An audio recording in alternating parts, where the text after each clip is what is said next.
आप सभी BSNL MTNL के कर्मचारियों एवं अधिकारियों को बीबीओए सीएचक्यू की ओर से हार्दिक नमस्कार। मैं आपको एक इम्पोर्टेंट इशू के ऊपर आपका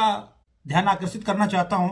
कि आप देखिए ईबी सेक्शन एंटरप्राइज बिजनेस जो सेक्शन हमारा एसएसए में या सर्कल में है, तो वहां पे अभी 10/11/2023 को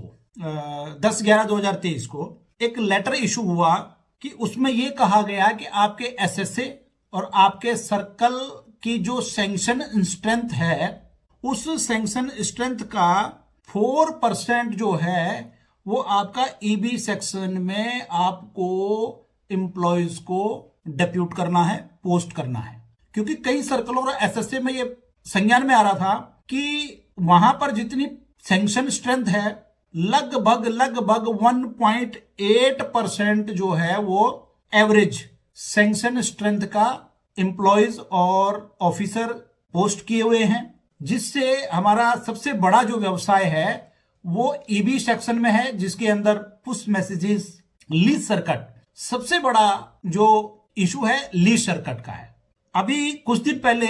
दिवाली से पहले हमने बीएसएनएल मैनेजमेंट के साथ एक बैठक की और बैठक में मैंने स्वयं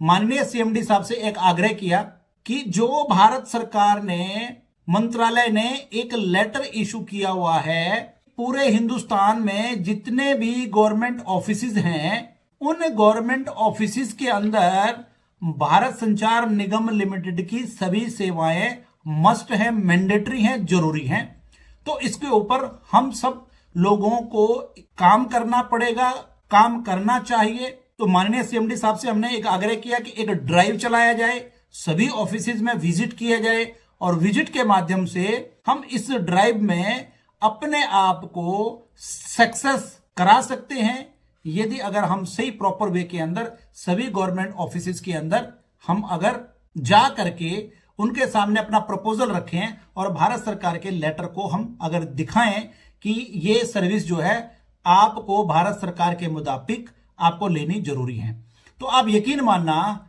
इसमें हमारे पास एक बहुत बड़ा व्यवसाय भारत संचार निगम लिमिटेड के पास आ सकता है और जिससे इसकी वित्तीय स्थिति जो है सुदृढ़ होकर हम सभी वर्तमान कार्यरत कर्मचारी और अधिकारियों को सभी लाभ से जो हम वंचित रह रहे हैं वो सभी लाभ मिल सकते हैं। तो माननीय महोदय ने तुरंत इसके संज्ञान में लिया और उन्होंने कहा नहीं, आपका सुझाव अच्छा है और इस सुझाव के ऊपर हम काम करेंगे और सभी इंडिया के जितने भी सर्कल और एसएसए हैं उसमें सैंक्शन स्ट्रेंथ का 4% कैलकुलेट करके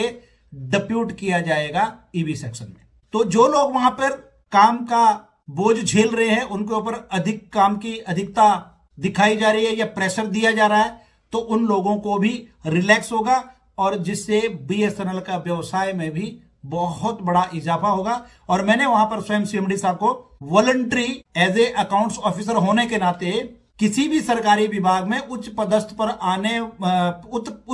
पर कार्यरत अधिकारियों से बातचीत करने के लिए मैं स्वयं भी वॉलंटरी जाने के लिए तैयार हूं। ये मैंने माननीय सीएमडी साहब को कहा है और मैं जाता भी हूं, क्योंकि सबसे पहले ये हमारे बीएसएनएल का काम है और अपने बीएसएनएल के काम के लिए, अपने बीएसएनएल के व्यवसाय के लिए हमें हमेशा तत्पर रहना चाहिए। इसमें यह नहीं होना चाहिए कि ये मेरा काम नहीं है। हाँ, आगे उनको कन्विंस करना, उनको बताना, टेक्निकली मैं सपोर्ट नहीं कर सकता हूं, लेकिन